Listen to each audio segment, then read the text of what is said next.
కరుణాకర్ దేశాయ్ ఉన్నారు మనతోటి. Karunakar Desai Telangana social media forum convener, అట్లాగే తెలంగాణ ఆన్లైన్ ఆన్ రోడ్ ఉద్యమకారుల సంఘం అధ్యక్షుడు.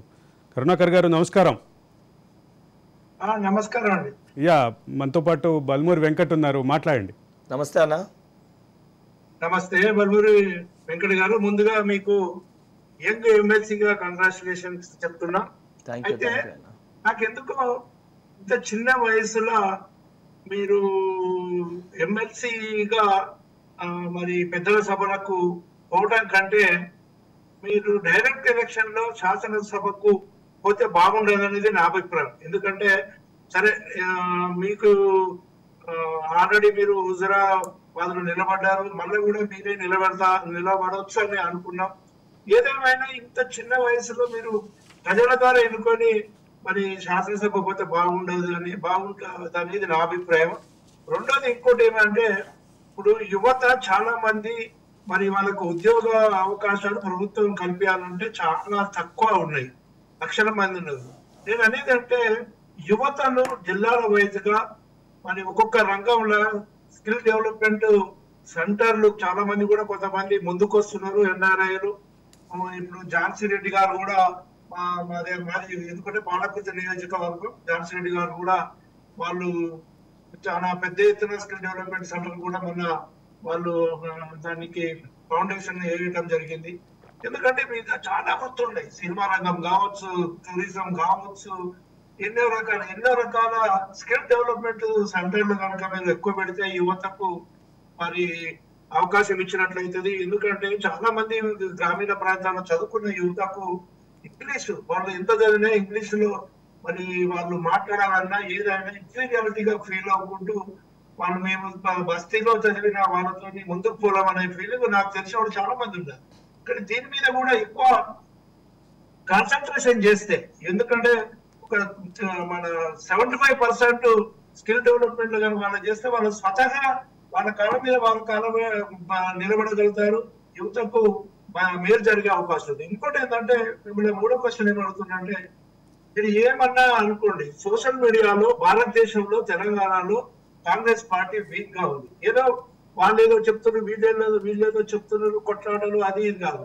మీరు మన వీళ్ళేమో మొత్తము అంటే బీజేపీ టిఆర్ఎస్ సోషల్ మీడియా మీద ఆధారపడ్డది, సోషల్ మీడియాను బలోపేతం చేసుకోవాలనుకుంటుంది. దీని మీద ఎందుకంటే మీరు కూడా యువత ఉన్నది కాబట్టి దీని మీద కూడా కాన్సన్ట్రేషన్ చేస్తే రేపు కాంగ్రెస్ కు మంచి బూస్ట్ ఇచ్చే అవకాశం ఉంటుంది అనేది నా అభిప్రాయం. కరుణాకర్ గారు, నేను అడగాల్సిన ఒక ప్రశ్న మీరు ముందే ప్రశ్న అడిగేలాగా చేశారు. అంటే వాళ్ళు 3 ప్రశ్నలు అడిగారు. ఫస్ట్ వారికి సమాధానం ఇచ్చేస్తాను, దాని తర్వాత నేను వారి మొదటి ప్రశ్న వెంకట్ ఎలక్టెడ్ స్థానంలోకి వెళ్ళాలని చెప్పి వారు భావించారు. 100% పార్టీ కూడా అదే నిర్ణయంతో నాకు హుజురాబాద్లో ఉప ఎన్నికల్లో పోటీ చేయించారు. కాబట్టి తెలంగాణ రాష్ట్రంలో బల్మూరి వెంకట్ ఏదైతే యువతకి విద్యార్థుల నిరుద్యోగుల పట్ల వీళ్ళ పక్షాన్ని పోరాటం చేస్తుండే, ఒక నియోజకవర్గానికి పరిమితమయ్యే ఎన్నికల్లో నేను పోటీ చేస్తే రాష్ట్ర వ్యాప్తంగా ఈ యొక్క ఉద్యమాన్ని కానీ అన్ని నియోజకవర్గాల్లో వెంకట్ తిరగకపోతే ఆ ప్రభావం అంతా ఉండకపోవచ్చు. ఒక నియోజకవర్గానికి వెంకట్ పరిమితం చేస్తే పార్టీకి ఇబ్బంది కలగవచ్చు. సరే, వెంకట్ గెలుస్తాడేమో, కానీ రేపు పొద్దున పార్టీకి ఏదైనా ఇబ్బంది అయితే ప్రాబ్లం అవుతుందనే ఉద్దేశంతో రేవంత్ రెడ్డి గారు దూరదృష్ట్యా ఆలోచించి నన్ను ఇమ్మీడియట్గా నువ్వు స్టేట్ వైడ్ తిరుగు అని చెప్పి వారే బహిరంగంగా మా జమికుంట మీటింగ్లో, కాంగ్రెస్ పార్టీ మీటింగ్లో చెప్పారు. దాని తర్వాత రెండో సందేహం కూడా రావచ్చు, వారు అడగలేదు మరి నెక్స్ట్ పార్లమెంట్లో పోటీ చేయవచ్చు కదా అని. కాకపోతే ఏవైతే వాగ్దానాలు వీరు ఇచ్చారో, ఇప్పుడు వారు చెప్పిన స్కిల్ డెవలప్మెంట్ కానివ్వండి, జిల్లాల వారీగా కొత్త ఇండస్ట్రీస్ ఏర్పాటు చేయడం కానివ్వండి, దానితో పాటు ఇతర దేశాలలో విద్యార్థులకి ఉద్యోగ అవకాశాలు కల్పించడం పైన కానివ్వండి, ఏదైతే 2 లక్షల ప్రభుత్వంలో ఉద్యోగాలు ఉంటే 45 లక్షల మంది మన దగ్గర ఎవరైతే ఉద్యోగాలు లేక యువకులు ఉన్నారో వాళ్ళకి వాళ్ళ కాళ్ళపైన వాళ్ళు స్వయంగా నిలిచిన విధంగా కానివ్వండి, ఆ కొత్త ప్రొసీజర్స్ని తీసుకురావాలంటే వాళ్ళకు ఒక నమ్మకాన్ని ఇవ్వాలంటే వాళ్ళ పక్షాన పోరాటం చేసిన ఒక వ్యక్తి కావాలి. వాళ్ళకి ప్రభుత్వానికి మధ్యలో ఏదైనా గ్యాప్ ఉంటే ఆ ఏజ్ గ్యాప్ ఏదైతే ఉందో, ఏదైతే గ్యాప్ వాళ్ళకి వీళ్ళ కమ్యూనికేషన్ గ్యాప్ ఉందో అది ఫిల్ఫిల్ చేయడానికి ఒక వ్యక్తి కావాలని బల్మూరి వెంకట్కి ఎమ్మెల్సీగా అవకాశం, ఎమ్మెల్యే కోటాలో ఎమ్మెల్సీగా అవకాశం ఇవ్వడం జరిగింది. అది ఇచ్చుకుంటూ ఎమ్మెల్సీ కావాలంటే 30 సంవత్సరాల పైన ఎవరైనా కూడా ఎమ్మెల్సీ కావచ్చు. కాకపోతే దాన్ని మనం ఆ రకంగా పెద్దలైతేనే అదొక అడ్జస్ట్మెంట్ పోస్టు, లేకపోతే మేధావులు ఎవరైనా కంటెస్ట్ చేయలేకపోతే ఎవరైనా లేకపోతే వాళ్ళకి మటుకే పెద్దల సభలో అవకాశం ఉంటుందని చెప్పి పదం చిత్రీకరించుకున్నాం. సో దాన్ని మారవాలి. ఇందులో కూడా చదువుకొని ఉన్న యంగ్స్టర్స్ వస్తే ఆ పెద్దలతోటి యంగ్స్టర్స్ వాళ్ళ ఆలోచించే తరము, ఎవరైతే ఉన్న ఈ స్పీడ్, యువకులలో ఉండే ఉత్సాహము, ఆ జోష్ ఏదైతుందో రెండూ కలిస్తే ఈ మన తెలంగాణ రాష్ట్రానికి ఇంకా మంచి జరిగే ఆస్కారం ఉంటుంది, మంచి జరిగే అవకాశం ఉంటుంది అని చెప్పి నాకు ఇందులో అవకాశం ఇచ్చారు. అండ్ 100% ఇన్ని రోజులు వెంకట్ ఏంటంటే చాలా ఫ్రీగా వర్క్ చేసిన, కానీ ఇప్పుడు నా పైన పెట్టిన బాధ్యత రేపు పొద్దున మరికొంతమంది యువతకి ఇటువంటి అవకాశాలు రావాలంటే నేను సక్రమంగా పద్ధతిగా నాకున్న దూకుడుతో పాటు, ఇన్ని రోజులు కేవలం దూకుడు ఉండే, దూకుడుతో పాటు ఆలోచిస్తూ అందరినీ కలుపుకపోతూ, ఎందుకంటే ఈరోజు మండలిలో అందరికంటే చిన్నవాడిని, అందరినీ ఒక వాళ్ళ తమ్ముని లేక వాళ్ళ కుటుంబ సభ్యుల లేక కలుపుకపోతూ మా సంఖ్య తక్కువ ఉంది. అసెంబ్లీలో ముఖ్యమంత్రి గారు ఏదైనా బిల్లు పాస్ చేసినా అందరినీ ఒప్పించి మెప్పించి బతిమాలన్నా కూడా ప్రజల సంక్షేమం కోసం ఆ బిల్స్ని అప్రూవ్ చేయాల్సిన ఒక బాధ్యత నాపై నుండి. తప్పనిసరిగా మళ్ళీ స్కూల్ అంటే కొత్త స్కూల్ జాయిన్ అయినట్టు మళ్ళీ పాఠాలు చదువుకొని నాకు అవగాహన లేని సబ్జెక్ట్స్ పైన కూడా పెద్దలు నిపుణులు. ఇక్కడ ఒక విషయం చెప్పాలి, రేవంత్ రెడ్డి ఎమ్మెల్సీగా వెళ్ళినప్పుడు కూడా చాలా చిన్న వయసులో 36-37 సంవత్సరాలు 37 ఇయర్స్ వయసులో వెళ్ళారు. ఆయన కూడా మీలాగే ఇదే రకమైనటువంటి భావం వ్యక్తం చేశారు. Yeah continue. సో దానికోసం అదొక విజన్ తోటి ఇచ్చిండ్రు. అండ్ ప్రతిసారి ఒక మాట అంటారు, కాంగ్రెస్ పార్టీలో కష్టపడ్డలో గుర్తింపారు, కాంగ్రెస్ పార్టీలో యువతను ప్రోత్సహించదని చెప్పని అంటారు.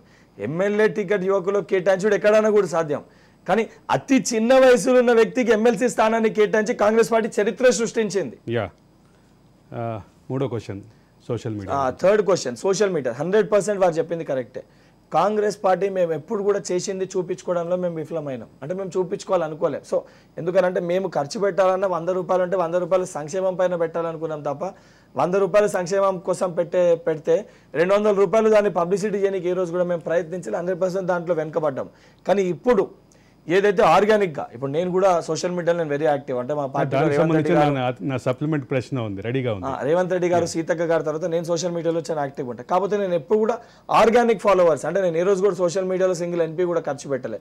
సమస్య ఎవరిదుందో వాళ్ళని ఆన్లైన్లో అడ్రస్ చేస్తుండే, ఆన్లైన్లో అడ్రస్ చేసినాక ఆ ఇష్యూని లీగల్గా వెళ్తుండే, లీగల్గా వెళ్ళినాక ఫిజికల్ బ్యాటిల్ చేస్తుండే.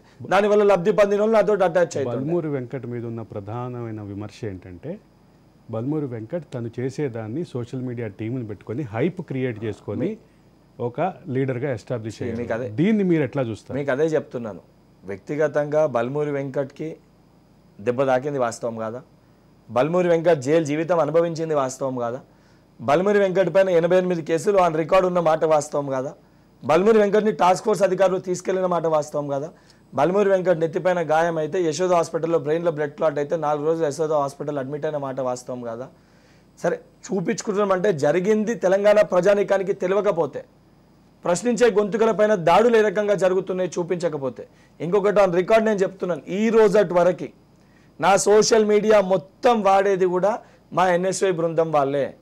ఎక్కడ కూడా సింగిల్ NP కూడా సోషల్ మీడియాలో నేను ఖర్చు పెట్టలేదు, ఖర్చు పెట్టాల్సిన అవసరం కూడా లేదు. ఎందుకంటే నేను ఏ సెక్టార్ కోసం అయితే పనిచేసినానో ఈరోజు ఈజీగా నేను చెప్పగలుగుతానండి ఆన్ రికార్డు. దాదాపు ఒక 10 నుంచి 20 లక్షల మంది విద్యార్థులు స్ట్రేట్ ఒక 20 lakh స్టూడెంట్స్కి డైరెక్ట్గా నేను హెల్ప్ చేయగలిగినాను. అంటే ఏదో ఒక ఇష్యూ పైన ఫైట్ చేసి వాళ్ళు లబ్ధి పొందారు. వాళ్ళకి సపోర్ట్గా తీసుకుంటే ఈజీగా తెలంగాణ రాష్ట్రంలో 1 కోటి మంది బల్మూరి వెంకట్ ప్రాంతాలకు అతీతంగా గుర్తుపడతారు. నిజంగా అంత సోషల్ మీడియాలో బలంగా ఉంటే TRS పార్టీలు అనేక మంది విద్యార్థి నాయకులు ఉండే, ఎంపీలు ఉండే, మంత్రులు ఉండే, కార్పొరేషన్ చైర్మన్లు ఉండే. వాళ్ళ దగ్గర బల్మూరి వెంకట్ కంటే చాలా ఎక్కువ డబ్బు ఉంది, యంత్రాంగం ఉంది, అధికార బలం ఉంది. మరి వారెందుకు చేసుకోలేకపోయినారు? బీజేపీ పార్టీ సోషల్ మీడియా అంతో బలంగా ఉంది.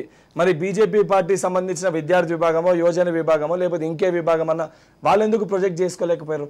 కష్టపడ్డదే చూపించుకోగలుగుతాం కదా, లేనిది సృష్టించలేము కదా. ఇంకోటి, నేను ఏది వీడియోసో రీల్సో లేకపోతే ఇంటర్వ్యూలు ఇచ్చి నేను కాలే, నా కష్టాన్ని నేను చూపించుకున్నా.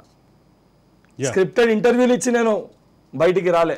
సరే నేను వ్యక్తిగతంగా పేర్లు తీయదలుచుకోలేదు, కానీ స్క్రిప్టెడ్ ఇంటర్వ్యూలో నా వ్యక్తిగతం మా ఇంట్లో పంచాయతీకో లేకపోతే నేను మా ఇంట్లో కోసం కొట్లాడో నేను జైలుకి పోలే, ప్రజల కోసం కొట్లాడి నేను జైలుకి పోయినా.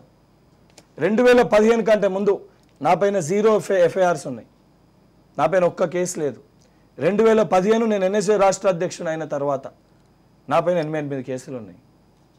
సో ప్రజలు ఆ నిర్ణయం తీసుకురు కాబట్టి ఈరోజు మీరు ఆడేసేది బల్మూరి వెంకట్కి ఫాలోయింగ్ ఉందని అంటారు కదా, వాళ్ళ కోసం కష్టపడ్డాను కాబట్టి, వాళ్ళ మధ్యలోకి వెళ్ళి వచ్చినాను కాబట్టి నాకు ఆ రికగ్నైజేషన్ ఇచ్చారు నా ప్రజలు. బల్మూరి వెంకట్ తెలంగాణ రాష్ట్రంలో టాప్ 10 ప్రభావిత వ్యక్తుల్లో ఒకటి.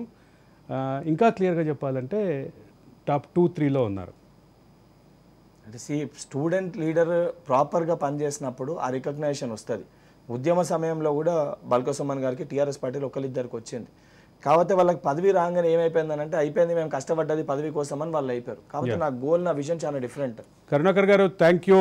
మీ ప్రశ్నలకి సమాధానాలు దొరికినాయి అనుకుంటా.